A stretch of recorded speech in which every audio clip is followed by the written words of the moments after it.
Anak muda ini melakukan hal yang tidak pantas. Kitty yang diaborsi meninggal secara tragis di ruang operasi. Saat Wata pulang, Kitty mengendong bayi menunggunya. Halo semua, hari ini menceritakan film berjudul Ghost Wife. Kitty adalah seorang pelajar SMA. Agar dia dapat belajar dengan baik, ibunya sengaja menyewa apartemen yang dekat sekolah untuknya. Hari ini adalah hari pertama semester baru. Kitty berencana pergi ke sekolah. Saat menunggu bus dia bertemu dengan Wata. Wata menyukai Kitty dalam pandangan pertamanya.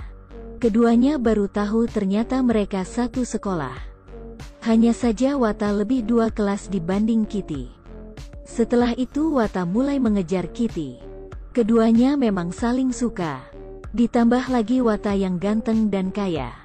Karena godaan uang dan ganteng, akhirnya mereka berdua berpacaran. Dan keduanya pun tidur bersama.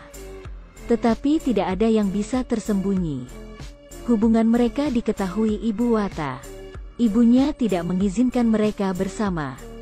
Dan mengatakan Kitty karena kekayaannya baru bersama, bahkan menyuruh Kitty pergi. Ibu Kitty pun menyuruhnya untuk putus. Menyuruh Kitty fokus pada studinya. Agar tidak tersakiti. Tekanan orang tua tidak membuat mereka menyerah. Keduanya tetap sangat dekat. Tidak lama kemudian Wata pindah sekolah karena paksaan ibunya. Kitty sangat sedih mendengar kabar itu. Tetapi saat itu Kitty malah hamil. Dan diketahui oleh ibunya. Melihat Kitty yang menangis dan memohon, ibunya pun menenangkan diri. Dan mengatakan bahwa hubungan mereka hanya sementara waktu. Tidak lama kemudian Wata akan berpindah hati. Saat itu Kitty akan menjadi ibu tunggal. Cara terbaik adalah aborsi.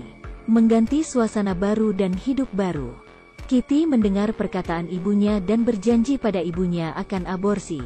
Ibunya pun membawa Kitty menemukan sebuah klinik terpencil. Sangat cepat Kitty mengganti pakaian dan masuk ke ruang operasi. Tetapi dokter ini kurang bisa. Membuat Kitty mengeluarkan banyak darah. Saat ibunya masuk, dokter dan suster sudah melarikan diri. Kitty pun sudah mati. Roh Kitty masih ada di dalam ruang itu. Dan melahirkan anak yang mau diaborsi itu. Kemudian ibu Kitty datang ke apartemen untuk mengambil barang milik Kitty. Dan berencana pulang kampung. Tetapi Kitty tidak mau pulang. Sebuah papan yang jatuh membuatnya ketakutan dan pergi. Untuk membuat roh putrinya tenang, ibunya mengundang seseorang. Berharap untuk memadamkan keluhan Kitty dan memasuki reinkarnasi dengan ketenangan pikiran. Tetapi Kitty malah memukulnya. Dan hampir membunuh orang itu. Orang itu melarikan diri dan memberitahu ibu Kitty. Bahwa Kitty sudah berubah menjadi hantu kejam. Tidak dapat dibantu lagi. Setelah itu dia pergi. Setelah itu, Kitty mulai berkeliaran di gedung apartemen. Dan menakutkan tetangga lainnya. Warga tidak tahan dengan ketakutan ini. Dan pergi mencari penyewa. Agar penyewa membereskan masalah Kitty. Jika tidak mereka akan pindah. Penyewa hanya bisa mencari seorang guru. Berharap guru itu dapat membereskan Kitty dan mengembalikan kedamaian. Tetapi ini guru abal-abal, dipukul Kitty dan hampir mati. Di sisi lain Wata berusaha menghubungi Kitty. Tetapi Kitty tidak membalas pesan dan tidak mengangkat telepon. Wata berencana mengambil cuti. Dan pulang untuk mencari tahu apa yang terjadi. Malam hari Wata datang ke apartemen Kitty. Melihat Kitty yang mengendong bayi. Kitty masih terlihat cantik. Kitty juga memberikan bayi itu pada Wata. Dan sekeluarga pun bersama lagi. Dan hidup bahagia. Wata melihat tetangga apartemen ini. Melihatnya dengan aneh. Nyonya Toko tampaknya mau memberitahukan sesuatu. Tetapi tidak mengatakannya. Seluruh warga apartemen tidak baik terhadap Wata. Dan takut padanya. Wata pun tidak menghiraukan. Merencanakan masa depan cerah bersama Kitty di apartemen. Untuk masa depan mereka.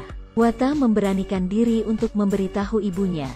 Tetapi ibunya memberitahu Wata bahwa Kitty sudah meninggal lama.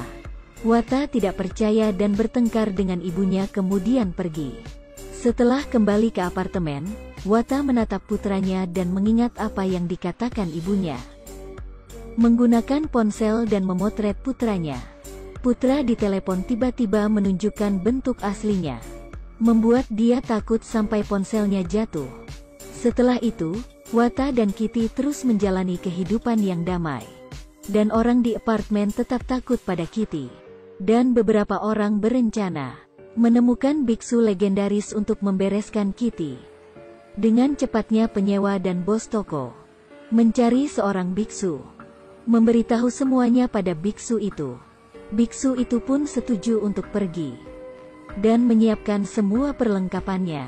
Kitty yang di apartemen juga merasakan tantangan yang akan datang. Biksu pun sampai di apartemen. Kitty memberikan anak itu pada Wata untuk dibawa keluar. Berencana melawan biksu sendiri. Keduanya masuk ke koridor, dan biksu pun masuk ke kamar Kitty. Memaksa Kitty muncul. Meskipun Kitty sangat marah, dia masih bukan lawan dari biksu. Dia dipukul biksu dan dipakaikan alatnya. Tiba-tiba Wata pulang membawa bayinya. Melihat adegan ini, Wata tidak percaya Kitty adalah hantu. Menyuruh biksu melepaskan Kitty. Kitty pun memohon agar tidak memberitahu Wata faktanya. Wata melihat semua ini aneh. Biksu pun tidak terlihat seperti orang jahat. Maka menyuruh biksu mengatakan faktanya. Biksu tidak mengatakan, hanya menyuruh Wata menutup mata, membacakan kitab suci 3 kali dan membuka mata akan melihat faktanya. Wata mulai menutup mata dan membaca kitab. Saat membuka mata, dia berlari ketakutan. Saat keluar dia teringat dengan masa bersama Kitty. Berencana pulang mencari Kitty. Tetapi dalam perjalanan pulang malah ditabrak dan mati. Akhirnya sekeluarga berubah menjadi hantu. Dan dapat bersama tanpa ada halangan. Biksu pun tersentuh. Agar mereka tidak mengganggu orang lain. Dan semua dapat tenang. Biksu membuat mereka sekeluarga selamanya berada dalam rumah kecil ini. Tidak dapat keluar. Dan ibu keduanya membuat acara pemakaman untuk mereka berdua. Warga di apartemen pun tidak takut lagi. Semua kembali ke jalur normal. Film selesai.